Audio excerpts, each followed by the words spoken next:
Assalamualaikum warahmatullahi wabarakatuh. Perkenalkan, nama saya Bintang Maharani Sukandar dengan NIM 2531021016. Di sini saya akan menjelaskan mengenai alat dalam laboratorium yang bernama centrifuge.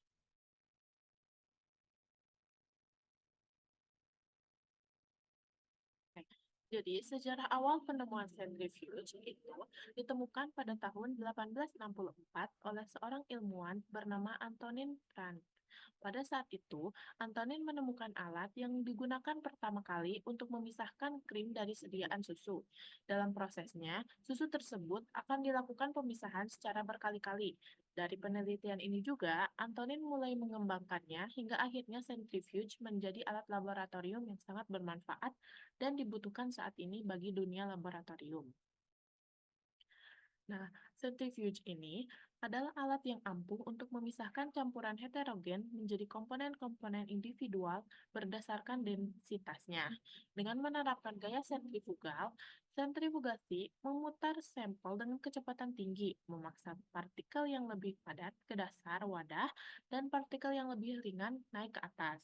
Proses ini umumnya digunakan di laboratorium untuk memisahkan cairan dari padatan, seperti memisahkan sel darah dari plasma atau mengisolasi protein dari larutan. Nah, fungsi centrifuge adalah untuk memisahkan sampel menjadi dua fase. Dengan memutarnya pada kecepatan tinggi, dengan putaran tersebut, sampel larutan yang memiliki zat lebih berat akan terkumpul di bawah, atau disebut juga dengan bagian pellet. Dan bagian lainnya memiliki massa lebih rendah akan berada di atas, atau disebut juga dengan supernatant. Nah, dalam praktikum biologi, centrifuge digunakan untuk kebutuhan laboratorium seperti pada praktikum ekstraksi DNA, yaitu memisahkan DNA dari sisa sel, praktikum mengenai darah, yaitu memisahkan plasma dan sel darah, pada praktikum mikrobiologi, yaitu mengumpulkan sel mikroorganisme dari kultur cair. Selain itu, peran sentrifuge dalam praktikum biologi yaitu memisahkan sel atau bagian sel, memisahkan sel darah, yaitu eritrosit, leukosit, dan plasma, mengendapkan sel bakteri dari media cair, memisahkan organel inti, memisahkan organel sel, mohon maaf, inti, mitokondria, dan ribosom pada teknik fractionation, yaitu mengendapkan zat tertentu, mengendapkan protein, DNA, atau RNA setelah proses ekstraksi, lalu mengumpulkan hasil reaksi biokimia, dan lain sebagainya. Prinsip kerja centrifuge adalah dengan memanfaatkan gaya sentrifugal, yaitu gaya yang dipengaruhi oleh gravitasi.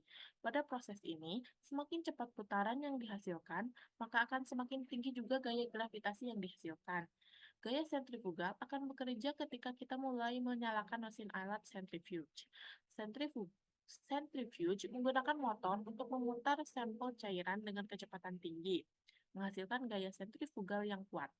Kecepatan operasi sentrifugasi atau centrifuge biasanya diukur dalam putaran per menit, yaitu mengukur kecepatan rotor atau tempat tabung ditempatkan.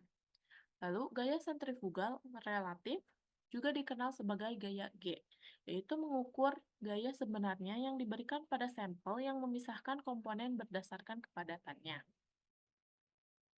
Lalu, ini ada bagian-bagian pada centrifuge. Di sini ada lid atau penutup, lalu di sini ada chamber, di sini ada rotor atau tempat untuk menyimpan tube, lalu di sini ada panel control, dan ini adalah body-nya, yaitu ada di dalam ini, dan itu terdapat motor. Di sini ada penjelasannya. Yang pertama ada chamber, yaitu berfungsi untuk menampung sampel, yaitu merupakan bagian terluar dari motor dan rotor. Motor yaitu yang kedua adalah motor, yaitu berfungsi untuk meletakkan tabung sampel yang akan diputar.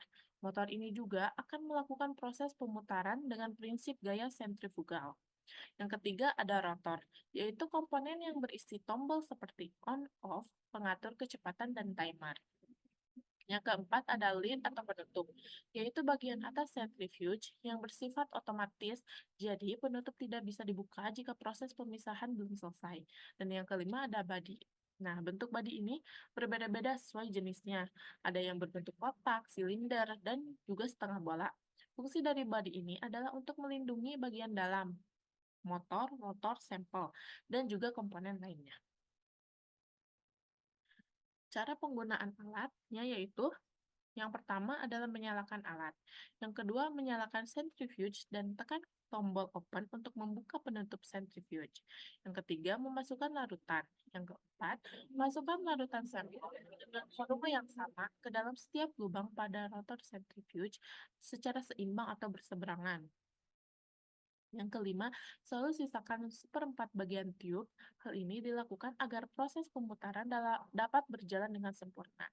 Yang keenam yaitu menutup centrifuge. Yang ketujuh, selanjutnya tutup lid atau penutup centrifuge serta atur waktu dan kecepatan rotasi yang diperlukan. Setelah itu, tombol on dan tekan tombol on dan centrifuge pun akan bekerja. Nah, pada eh, penggunaannya itu permukaan mejanya atau alatnya itu harus rata dan kuat.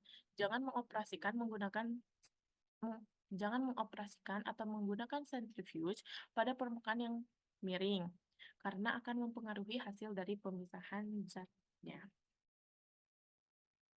Nah, ini ada link untuk penggunaan alatnya. Nah, lalu ada cara perawatan. Yang pertama itu melakukan pelumasan centrifuge secara rutin, terutama pada O-ring yang berfungsi melindungi dari kebocoran sampel. Yang kedua, pastikan semua komponen berulir, dibersihkan, dan dilumasi menggunakan pelumas yang disetujui untuk mencegah kerusakan ulir dan korosi. Yang ketiga, melatih semua pengguna mengenai pengoperasian centrifuge yang benar, termasuk penempatan bucket, penyimpanan tabung, serta kepatuhan terhadap batas kecepatan rotor yang dianjurkan. Yang keempat, membersihkan secara teratur dengan larutan netral seperti alkohol atau disinfektan berbasis alkohol. Yang kelima, menggunakan kain lembut untuk rotor dan aksesori. Lalu yang terakhir, pembersihan harian harus mencakup bagian dalam, ruang rotor, dan komponen elektronik apapun seperti layar sentuh dan keypad.